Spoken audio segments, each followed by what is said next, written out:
Hello दोस्तों, नमस्कार। आइए स्टार्ट करते हैं वोकैबुलरी का सेशन नंबर 9। पिछले 8 सेशंस आप देख सकते हैं न्यू वोकैबुलरी 2024 के नाम से एक प्लेलिस्ट बनाया हुआ है वहाँ से। और जो मैं पढ़ा रहा हूँ उसका स्क्रीन पीडीएफ आप प्राप्त कर सकते हैं टेलीग्राम चैनल आशीष क्लासेस से। उसका लिंक आपको डिस्क्रिप्शन में दिया है। साथ ही आपको लिंक दे रखा है आशीष क्लासेस एप्लीकेशन का, जहाँ पर आप पेड कोर्सेज एक्सेस कर सकते हैं। फिलहाल एक पेड कोर्स हमारा चल रहा है एसएससी और सीडीएस के विद्यार्थियों के लिए, बिल्कुल 0 टू एडवांस लेवल वो कोर्स है। वहाँ पे अभी तक मैंने 8 टॉपिक के करीब डिस्कस कर लिए हैं। ग्रामर के क्लोज टेस्ट हमने डिस्कस कर लिए हैं, पीक्यूआरएस डिस्कस कर लिए हैं, आरसी का जो सेगमेंट है, रीडिंग कॉम्प्रिहेंशन वाला जो पार्ट है वो हम स्टार्ट करने वाले हैं। तो मतलब सब चीज़ें उस कोर्स को लेने के बाद तो किसी प्रकार के कोई कोचिंग की किसी कोर्स की आवश्यकता आपको पड़ेगी नहीं। और ग्रामर का एक्सक्लूसिव कोर्स आपको चाहिए तो वो भी वहाँ पे अवेलेबल है। आरएएस के विद्यार्थियों का एग्जाम है मेंस का जुलाई में, तो उनके लिए भी कोर्स पूरा उपलब्ध है उस एप्लीकेशन पर जाके आप देख सकते हैं। आइए स्टार्ट करते हैं आज की क्लास। इससे पहले सबसे पहले जो पिछले जो वर्ड्स हमारे थे उनके रिवीजन हम कर लेते हैं एक बार। रैंडम वर्ड्स मैंने कुछ लिए हैं। पहला शब्द है हैवक। हैवक नाउन है और हैवक का मतलब क्या होता है? हैवक का मतलब होता है डिस्ट्रक्शन या फिर डीवेस्टेशन। या तो डिस्ट्रक्शन कहेंगे या डीवेस्टेशन कहेंगे, मतलब विनाश, तबाही, इसको बोलते हैं हैवक। दूसरा शब्द है वेयर विदल। वेयर विदल नाउन है, इसका मतलब होता है रिसोर्सेज या फिर इसे कहेंगे मीन्स, संसाधन या साधन इसका मतलब होता है। इमटीरियल है वो एडजेक्टिव है, एल दे रखा है लास्ट में, इससे भी आप एडजेक्टिव का पहचान कर सकते हैं। इसका मतलब इनसिग्निफिकेंट होता है या अनइम्पोर्टेंट कह सकते हो। इनसिग्निफिकेंट, अनइम्पोर्टेंट, या फिर आप इसे कह सकते हैं नॉट जर्मन कह सकते हैं, इररेलेवेंट कह सकते हैं। जो असंगत हो, जो महत्वपूर्ण नहीं हो, इसे हम क्या कहते हैं? इमटीरियल। एवेंक्यूलर है वो एडजेक्टिव है और इसका मतलब है काइंड, हेल्पफुल। जो व्यक्ति दयालु होता है, सहायक होता है ना, उस व्यक्ति को हम क्या बोलते हैं? एवेंक्यूलर। और एक्सपाउंड है वो वर्ब है, इसका मतलब होता है एक्सप्लेन करना, समझाना, ठीक है। या फिर इसे कहेंगे स्पेल आउट, समझाना या व्याख्या करना। तो अगर आप चैनल पर नए हैं तो इसका स्क्रीनशॉट ले लीजिए। और पिछली क्लासेस वैसे आपको सारी यूट्यूब पर मिल ही जाएंगी और साथ में इनके पीडीएफ भी आपको अवेलेबल हो जाएंगे टेलीग्राम चैनल आशीष क्लासेस से। अब देखिए आज की क्लास हम स्टार्ट करते हैं। वोकैबुलरी सेशन नंबर 9 ये है। पहला क्वेश्चन है, let's put our differences aside and make a fresh start. यहाँ पे हमें डिस्कस करना है पुट असाइड का मतलब क्या है। पुट असाइड, ये आप समझ गए होंगे कि ये फ्रेजल वर्ब है। जब जब हम किसी वर्ब के साथ प्रेपोजिशन या एडवर्ब देखते हैं तो उस टर्म को हम नाम देते हैं फ्रेजल वर्ब। तो ये फ्रेजल वर्ब है। इसका मतलब क्या है?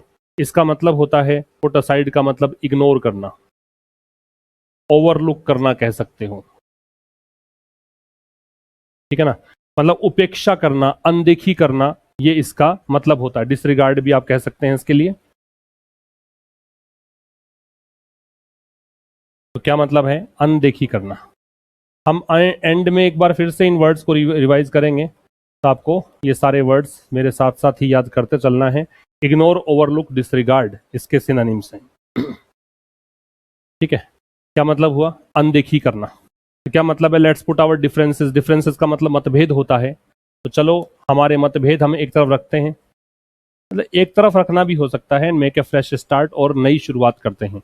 मतलब इन चीज़ों को छोड़ो, इस पर ध्यान नहीं देते हैं, है ना, और एक नया स्टार्ट। तो ध्यान नहीं देना भी हो सकता है, पे नो हीड। पे नो हीड, ध्यान नहीं देना, ये भी इसका मतलब हो सकता है। दूसरा वर्ड हम पढ़ेंगे फ्लाउट।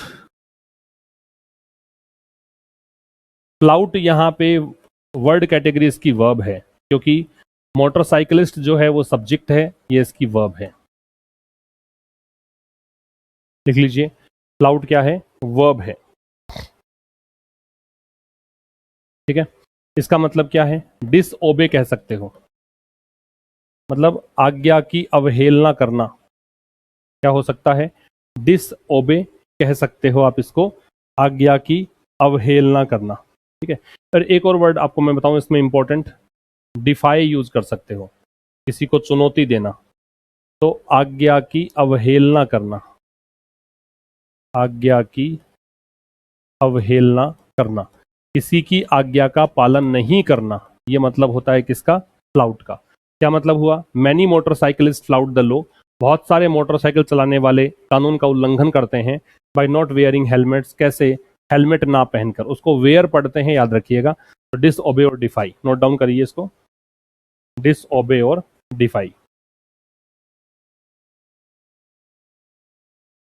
अगला है साहब पुल द प्लग, और पुल द प्लग फ्रेज है। मैंने इसको फ्रेज इसलिए बोला है क्योंकि यहाँ पे देखिए 3 शब्द आपको दे रखे हैं, एक शब्द पुल्ड है, दूसरा द है, तीसरा प्लग है। 3 शब्द हैं, इसका मतलब मान के चलो कि ये क्या है? ग्रुप ऑफ वर्ड्स हैं, शब्दों का समूह है, इसलिए पुल द प्लग जो है वो क्या हो जाएगा? फ्रेज। इसका मतलब क्या होता है? पुल द प्लग का मतलब होता है डिसकंटिन्यू, या फिर आप इसे क्या कहेंगे? डिसकंटिन्यू कह दो, या इसे इंटरप्ट करना कह दो। मतलब इसको कह सकते हैं आप बंद करना, रोकना, बंद करना या रोकना, कोई प्रोसेस चल रहा हो उसको बीच में रोक देना। The company pulled the plug on the deal, तो कंपनी ने डील को रोक दिया, ये इसका मतलब है। कंपनी ने क्या कर दिया? डील को रोक दिया। तो डिसकंटिन्यू या इंटरप्ट इसका सिनोनिम होगा, नोट डाउन कर लीजिए। नेक्स्ट, यहां देखना है कंटेंशन का मतलब क्या है। कंटेंशन होता है दोस्तों नाउन, क्योंकि अपोस्ट्रोफे के बाद दे रखा है इसलिए नाउन है, TION एंड में दे रखा है इसलिए भी नाउन है। और कंटेंशन का मतलब होता है डील, सॉरी क्लेम, क्लेम, या इसे कहेंगे आर्ग्यूमेंट। आर्ग्यूमेंट की स्पेलिंग याद रखना, आर्ग्यू में ई आता है, ARGUE, लेकिन आर्ग्यूमेंट में ई नहीं आता है, आर्ग्यूमेंट में ई हट जाता है। इसका मतलब तर्क कह सकते हो, दावा कह सकते हो, दावा या तर्क। क्या ट्रांसलेशन है? The government contention is that, government का तर्क ये है कि unemployment will start to fall next year, की बेरोजगारी जो है वो अगले साल से गिरना स्टार्ट हो जाएगा, इसकी जो दर है वो कम होनी शुरू हो जाएगी। क्लेम या आर्ग्यूमेंट इसका सिनोनिम है, नोट डाउन करिए। Next word prevail. प्रिवेल है दोस्तों वर्ब। क्यों है वर्ब? क्योंकि ये विल मॉडल है, और मॉडल के साथ में बेस फॉर्म आती है, तो ये बेस फॉर्म है। प्रिवेल का मतलब होता है विन या सक्सीड, ठीक है। जीतना कह सकते हो, सफल होना कह सकते हो, जीतना या सफल होना, ये प्रिवेल का मतलब है। अस्तित्व में होना भी होता है इसका, जीतना या सफल होना, ठीक है। इस स्थिति में क्या होगा? कोई किसी पर हावी हो जाएगा, ये भी हो सकता है, ओवरकम हो जा कर दे, किसी पर हावी हो जाए, ये भी हो सकता है। तो रिक, रिक नाम है किसी व्यक्ति का। स्टिल का मतलब होता है इवन नाउ, ये एडवर्ब होता है। तो रिक अभी भी बिलीव करता है, विश्वास करता है दैट जस्टिस विल प्रिवेल, कि न्याय जो है उसकी जीत होगी, वही ओवरकम करेगा, वही और चीजें जो खराब चल रही हैं उस पर काबू पाएगा, ये इसका मतलब है। अगला है साहब रिक्रिमिनेशन। रिक्रिमिनेशन, देखो क्रिमिनल आपने सुना होगा, तो क्राइम से जुड़ी हुई ये एक मीनिंग है। ये नाउन है क्योंकि एस जुड़ रहा है या TION जुड़ रहा है ना, रिक्रिमिनेशन में। तो ये रिक्रिमिनेशन का मतलब होता है एक्यूजेशन। रिक्रिमिनेशन का मतलब क्या होता है? एक्यूजेशन, आरोप लगाने को बोलते हैं, ठीक है। इसका बिकरिंग भी हो सकता है, झगड़े को भी आप रिक्रिमिनेशन बोल सकते हो, झगड़ा, कलह, इसके लिए भी यूज कर सकते हो, और एक्यूजेशन भी हो सकता है। तो जैसे एक्यूजेशन होता है वैसे ही एक एलिगेशन होता है, आरोप लगाना, एलिगेशन भी हो सकता है। तो इन दोनों का मतलब तो है आरोप, और ये क्या है? झगड़ा या कलह, तो ये भी हो सकता है रिक्रिमिनेशन। क्या मतलब हुआ इसका? The peace talks broke down, break down का मतलब होता है फेल हो जाना, असफल हो जाना, इसका मतलब है फेल हो जाना। तो जो पीस टॉक्स हैं, शांति वार्ता है, वो असफल रही। And ended in bitter mutual, mutual मतलब होता है ईच अदर, परस्पर, और इसका एंड कैसे हुआ, एक दूसरे पर आरोप प्रत्यारोप से इसका एंड हुआ। Allegation, accusation, bickering, allegation, accusation, bickering. Next है साहब डायट्राइब। डायट्राइब, डायट्राइब जो है वो क्या होता है, नाउन, क्योंकि डिटर्मिनर के बाद दे रखा है। डायट्राइब क्या है, नाउन है क्योंकि डिटर्मिनर के बाद दे रखा है। ठीक है, क्या है इसका मतलब, इसका मतलब होता है टायरेड, या इसका मतलब है हैरेंग। टायरेड या हैरेंग, इसका मतलब होता है उग्र भाषण। क्या मतलब है, उग्र भाषण। क्या कह रहा है, टायरेड डायट्राइब अगेंस्ट कंज्यूमरिज्म, ये होता है उपभोक्तावाद। तो उपभोक्तावाद के खिलाफ उग्र भाषण, ये इसका मतलब हुआ टायरेड या हैरेंग। नोट डाउन कर लीजिए।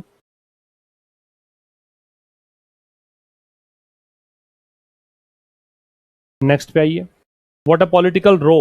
रो का बताना है, ये पहले भी शायद आपने पढ़ा हो।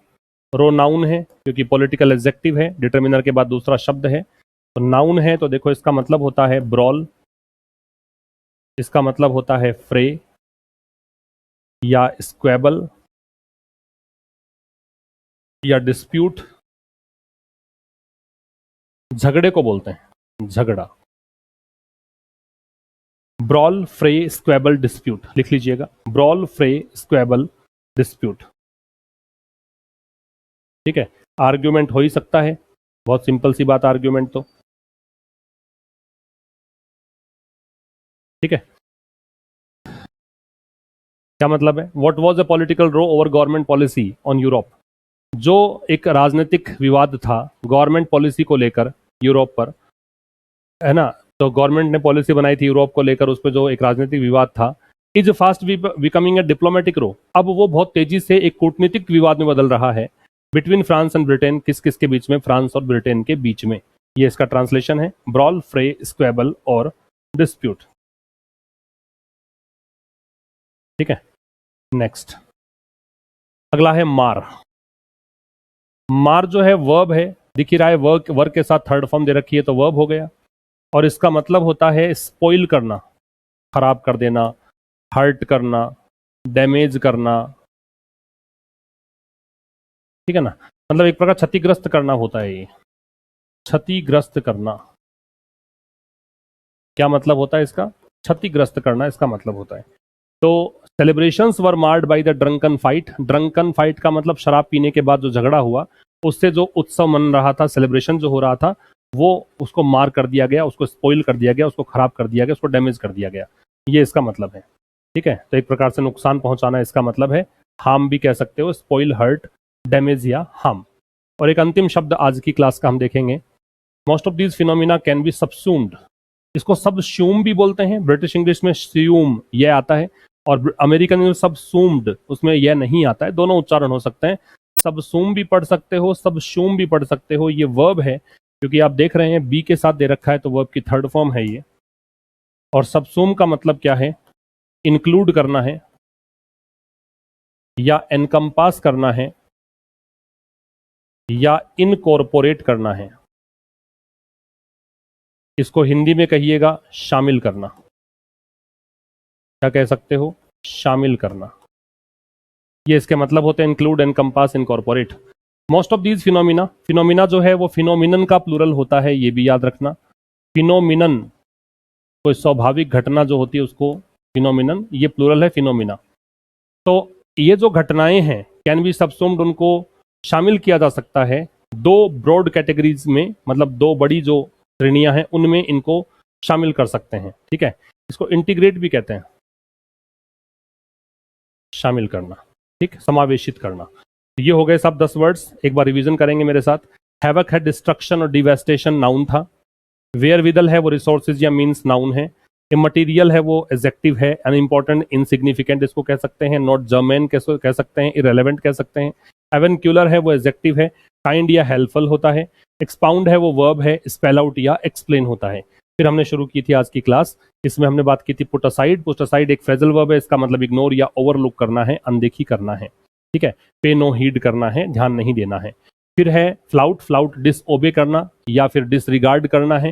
ठीक है, या डिफाई करना है, चैलेंज देना है, ये सब है। फिर अगला वर्ड था पुल द प्लग, डिसकंटिन्यू करना या फिर स्टॉप कर देना, है ना, रोक देना, इंटरप्ट कर देना, बाधित कर देना, ये सब मतलब होते हैं। फिर अगला वर्ड था हमारे पास कंटेंशन, क्लेम या आर्गुमेंट, इसका मतलब था तर्क या फिर इसको कह सकते हो तर्क कह दो या फिर दावा कह दो, और नाउन है ये कंटेंशन। फिर नेक्स्ट शब्द था प्रिवेल, प्रिवेल का मतलब विन होता है, सक्सीड होता है, या इसको ओवरकम कह सकते हैं, मतलब सफलता प्राप्त करना या जीतना, ये सब मतलब होता है। फिर हमने देखा ब्रेक डाउन का मतलब फेल होना है, रिक्रिमिनेशन है वो नाउन है, इसका मतलब होता है किसी के ऊपर आरोप लगाना, तो एक्यूजेशन एलिगेशन इसके सिनोनिम हो सकते हैं, आरोप लगाना, बिकरिंग हो सकता है, विवाद को भी कहते हैं। फिर अगला है डायट्राइब, डायट्राइब एक नाउन था, इसका मतलब टायरेड होता है, हैरेंग होता है, उग्र भाषण को बोलते हैं। फिर अगला शब्द हमने देखा रो का मतलब डिस्प्यूट होता है, स्क्वेबल होता है, फ्रे है, ब्रॉल है ना, या मतलब विवाद को बोलते हैं, झगड़े को बोलते हैं। फिर अगला वर्ड था मार मतलब स्पॉइल है, डैमेज है, हर्ट है, हार्म है, नुकसान पहुंचाना, बिगाड़ देना, क्षतिग्रस्त करना, वर्ब है ये। ठीक है, एक और वर्ड था ना, वो हमने, चलो इसके अंदर नहीं है वो वर्ड, हट गया हो शायद। एक अंतिम शब्द हमने सीखा था सबसूम वाला, इंक्लूड करना, या फिर क्या था उसका मतलब इनकॉर्पोरेट करना, है ना, इंक्लूड करना, इनकॉर्पोरेट करना, एनकम्पास करना। ये था दोस्तों वोकैबुलरी सेशन नंबर 9। हर शाम 5:30 बजे हम ये क्लास लेकर आते हैं और इसमें डिस्कस करते हैं नए शब्द, रिवीजन के साथ, ट्रांसलेशन के साथ, वर्ड क्लास को पहचानने के साथ, बहुत सारी चीज़ें क्लास में मिल जाती हैं आपको। तो शेयर आप मैक्सिमम करते रहिए। कल मुलाकात होगी 5:30 बजे एक नए सेशन के साथ। तब तक के लिए नमस्कार, थैंक यू वेरी मच।